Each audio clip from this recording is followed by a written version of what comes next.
15 years of waiting, 15 years of begging, and 15 years of dreaming for college game day to finally come to Washington State University. Now that it's finally here, take a look at this crowd. It is absolute pandemonium here. Does Gonzaga exist, or is it a hoax? It's a debate late night host Jimmy Kimmel has been stirring up for more than a week after he said the university was a ploy to crank out winning basketball programs. NAIA National Tournament Fab 4 game, Elsie and Carroll currently in a tight one early on.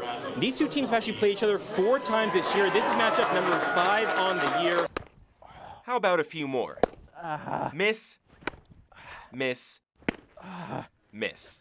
It is super tough. Coach, how do you think I did, and do you think I have what it takes to make this team? 3 Vandals are vying for the starting job under center again this season. 2 of them are the same as last year, Colton Richardson and Mason Petrino. But there's a new guy turning heads, redshirt freshman Nikhil Nair. JJ Rubin, that's going to be a corner 3, not going to be good, but look who gets the rebound. Rubin again, off-balance jumper.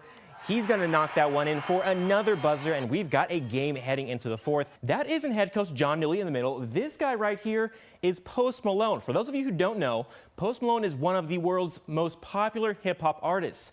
So could White Iverson rub off on the Vandal women? Vandals pop something at halftime, and now they're feeling like a rock star. Taylor Pierce from the corner. She tells Memorial Gym, we are better now, better now. Big thing today, Cougs averaging more than 400 yards per game.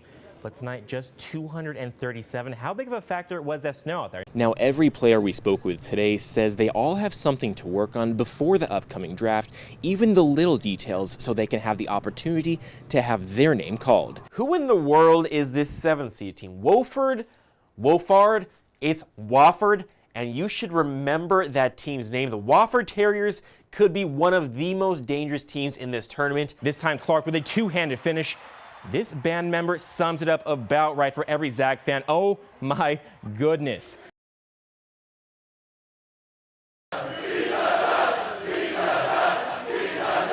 I know Cougs, when they go big. Finally, after 15 years.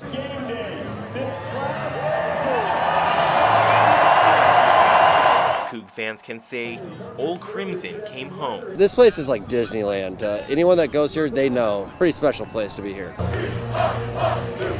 From the signs taking jabs at the Oregon Ducks, to this special moment from game day commentator Lee Corso, putting on the Cougar headgear.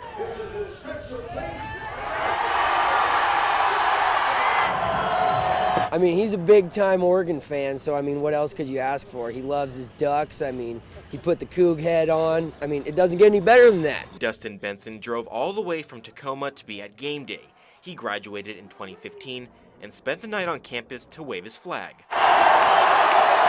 Tyler Hansel graduated in 2000, and he drove from Hermiston, Oregon to experience history. Finally, to have it here at home is like the biggest thing we've had since we've been to a Rose Bowl, probably. Fans of all ages showed up in full force before the sun even came up to take in the game day experience. Tears in our eyes watching them come in here and all the fans and everything. We know our Cougs are wonderful, but we never know it until you all get together. Jim and Bets Hinckley graduated from WSU in 1964. They even brought their 7-year-old granddaughter, future Coug, Sloan.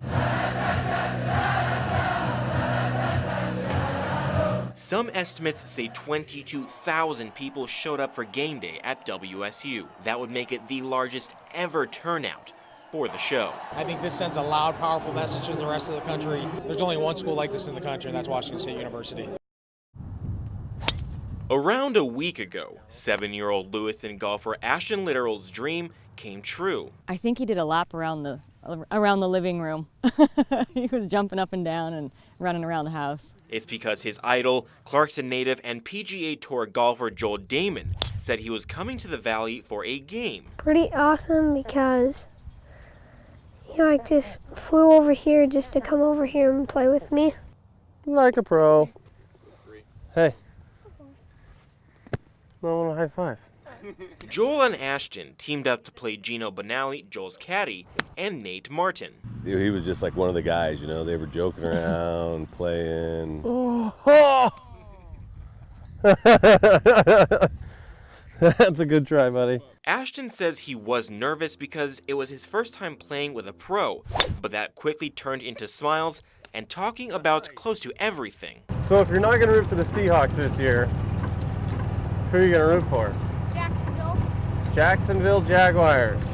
All right. At such a young age, Joel Damon took notice of Ashton's skills. 7 years old, not many people can swing a club, let alone make contact. There was one swing that really turned his head.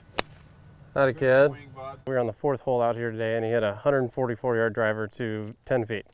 So it just doesn't happen very often. Definitely a special talent with very, very bright future ahead. Before Joel left, he gave Ashton a special gift, an autographed bucket hat, the same one he wears every time he's on tour.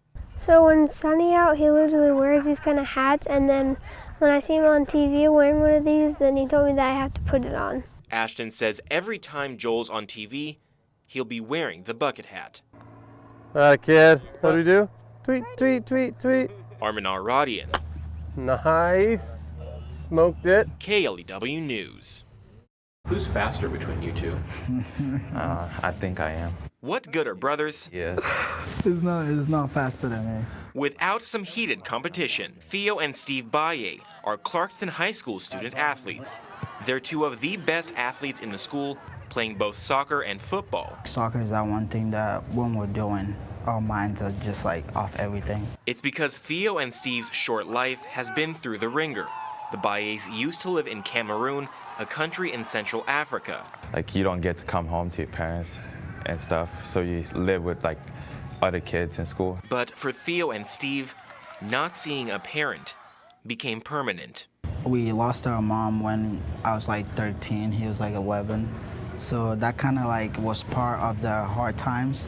In March 2015, the brothers and their stepdad moved halfway around the world to America. It'd be better here because back home there's like strikes and people just fighting each other. Acclimating to the valley wasn't easy. We didn't know anyone and we didn't really talk much English. The biggest help with a new home, football and soccer. Anytime the ball's in their hands, they're really explosive. They've put Clarkston boys soccer on the map. You know, everybody'd see Clarkston and be like, and now they see Clarkston and they're like, oh. My goal is to make this sport the #1, focus for this school. No, I think this year is going to be the year that we win state.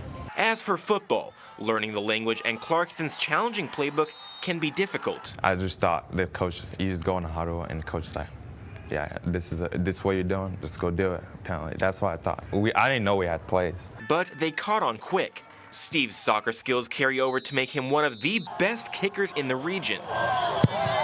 But the little team from Eastern Washington put on a show against the eventual state champion Columbia River. He hit that ball so hard, the keeper ducked out of the way of the ball coming at him. He didn't even attempt to save it. The Bayes have been on the pitch, across the goal line, and around the globe together. We can do anything, and when we're playing and having fun, we can do anything.